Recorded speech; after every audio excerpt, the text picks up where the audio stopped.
We all know Joe Biden is corrupt. We all know that his corruption involves his son, Hunter Biden. We know that Hunter and very possibly Joe were involved in Ukraine and China and other places around the world. We know that a lot of this has come to light because of Hunter Biden's laptop. Beyond that, the issue gets a little bit confusing. It helps to go back to the very beginning of this sordid tale of corruption. Try to put the pieces together into a timeline, because when you see the timeline clearly, it looks so much worse than all of the rumors that are floating around right now. In 2014, during the Obama administration, Joe Biden is vice president, and he meets with his son Hunter Biden's business partner, Devon Archer, at the White House. 5 days later, Joe Biden visits Ukraine. He is described in Ukraine as the administration's point person on all Ukrainian issues. That was 5 days later. The day after that, Devon Archer joins the board of Burisma. Burisma is a notoriously, infamously corrupt Ukrainian energy company. Now, 6 days after that, British officials seize the assets of Burisma's owner, because Burisma's corruption does not just involve Ukraine, it involves the entire international community. This is a notorious organization. 2 weeks after that, Hunter Biden also joins the board of Burisma. What a coincidence. These two business partners from America who have absolutely no experience in energy, no experience in Ukraine, don't speak the language, have no business being there, somehow join the board. Wonder why. All of this after White House meeting between Archer and Joe Biden. Devon Archer and Hunter Biden would be paid millions of dollars by Burisma over the next several years. Now, around the same time, the U.S. government approved the sale of U.S. military technology to a Chinese company that has ties to the Chinese government. Most Chinese companies have ties to the Chinese government, some more so than others, and this one in particular. One of the companies that was involved in that transaction was a company called Rosemont Seneca Partners. Who owned Rosemont Seneca Partners? You guessed it, Hunter Biden. There he is again. He must be a business genius. It wasn't just Hunter Biden who owned Rosemont Seneca Partners. It was also John Kerry's stepson.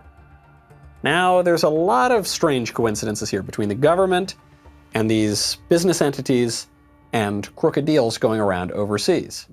Joe Biden, vice president, and John Kerry, secretary of state in the Obama administration, both involved in a major, major deal overseas that involves the sale of U.S. military technology, ultimately to the Chinese government. Emails now reveal that the Obama administration knew about Hunter Biden's involvement and ignored the conflict of interests. U.S. officials in Ukraine, U.S. officials at the State Department repeatedly raised concerns to the administration. They said, this is not a good look. This is going to come back and bite us. How can we clean up corruption in Ukraine when you've got the vice president's son on the board of one of the most corrupt companies in Ukraine?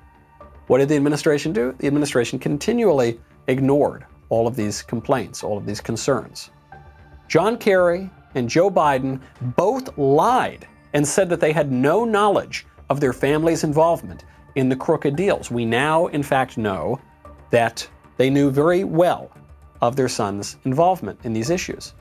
Also during this time, Hunter Biden received a $3.5 million wire transfer from the wife of the former mayor of Moscow. Totally normal, right? Run of the mill. Certainly, Hunter Biden has some expertise in Russian affairs, right? Certainly Hunter Biden speaks the Russian language. Certainly Hunter Biden has any credential to his name whatsoever, right? Wrong. Very strange. Gets a $3.5 million wire transfer from one of the richest women in Russia. Hunter Biden also opened a bank account with a Chinese oligarch to fund a global spending spree with his corrupt uncle, Jim Biden. He received millions of dollars in cash flow from other corrupt Chinese figures. At this point, you say, okay, Hunter Biden and Jim Biden, they don't sound like great guys. But how does this relate to Joe? Well, while Joe was the Obama administration's point man on Ukraine, Joe Biden pressured the Ukrainian government to fire a prosecutor who had been investigating corruption at Burisma. You don't need to take my word for this. Joe Biden actually bragged about his role in the firing at the Council on Foreign Relations in January of 2018. Joe Biden threatened to withhold $1 billion in military aid from Ukraine while Ukraine was at war with Russia if the then Ukrainian President Petro Poroshenko did not fire this prosecutor, the prosecutor who was investigating the crooked company that Joe Biden's son served on the board of.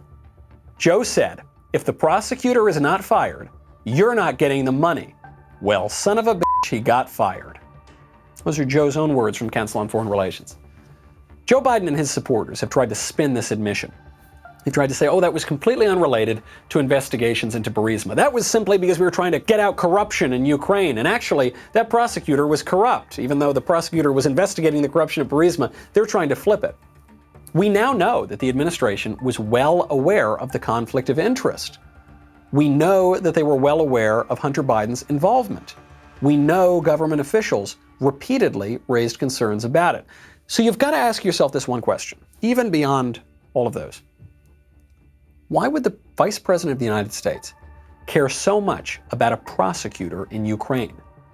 Why would he tie military aid while Russia was invading to the firing of some random prosecutor? Because Joe just has this hobby horse about corruption in Ukraine?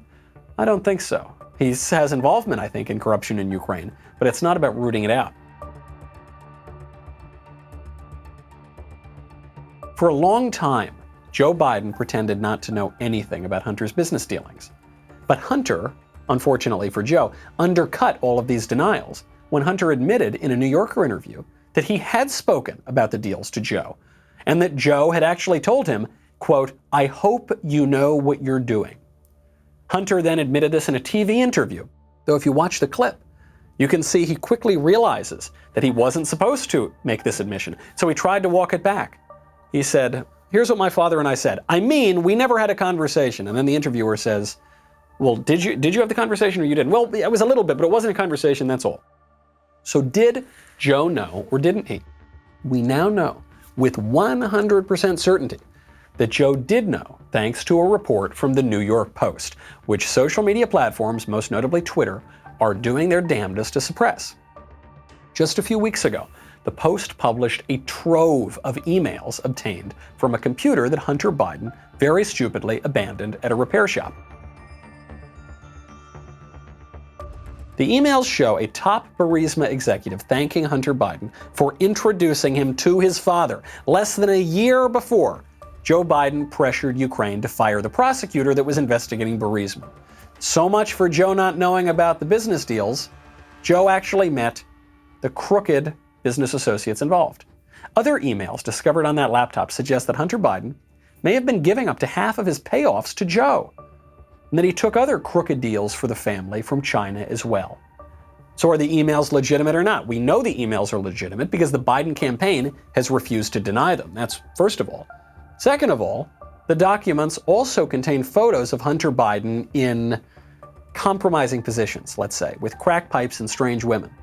So either the files are legitimate, or the Russian operatives that we're talking about are the most sophisticated photoshoppers on the planet.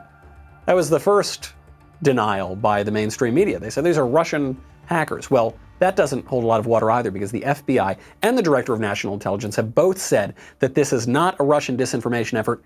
These files are legitimate. That takes you through a bit of the scandal. Hunter Biden, from the very beginning, actively working on these crooked deals. Joe knew about it. The Obama administration knew about it. Joe Biden was actively involved in procuring the deals. That we know. That's established. So what's the bottom line? Will any of this affect the election? Some conservatives have focused on the lurid drug and sex photos to attack Hunter. I think this is a mistake. Everyone knows somebody who has dealt with drug addiction, especially these days, where there is an opioid crisis. Few people are scandalized by weird sex stuff these days, too. The photos, frankly, are more sad than shocking. They serve the purpose of authenticating the hard drive. That's fine. But I'm not so sure that conservatives should focus too much on them. The evidence of the corruption is much more damning, but even so, I'm not sure that that will affect the results of the election. We all know that Joe Biden is corrupt. He's been a liar and a crook in public life for nearly 50 years. He had to drop out of the 1988 presidential election because he was caught lying and plagiarizing speeches. In the 1970s, Joe Biden's brother Jim received generous loans from lenders when Joe took a seat on the Senate Banking Committee. Joe was in regular contact with those banks and discouraged them from trying to collect on his brother. In the 90s, a group of trial lawyers who would later go to prison for bribery paid Jim Biden to lobby through his brother on their behalf in Washington. And then the pièce de résistance. During the Obama years, Jim Biden received a $1.5 billion contract for construction in Iraq, despite having no experience in construction or in Iraq. But does any of that matter? We all know Joe is a corrupt politician. We all know that he's a swamp creature par excellence, been in Washington 47 years. I suspect the corruption scandals will probably not affect Joe, in the same way that mean tweets and rumors about porn stars never hurt Donald Trump. Biden's corruption and Trump's reality TV antics are built into the calculation. More likely, this isn't a persuasion election at all. It's all about turnout. Who can bring out the most votes? The only corruption one can fear is who counts those votes in the election.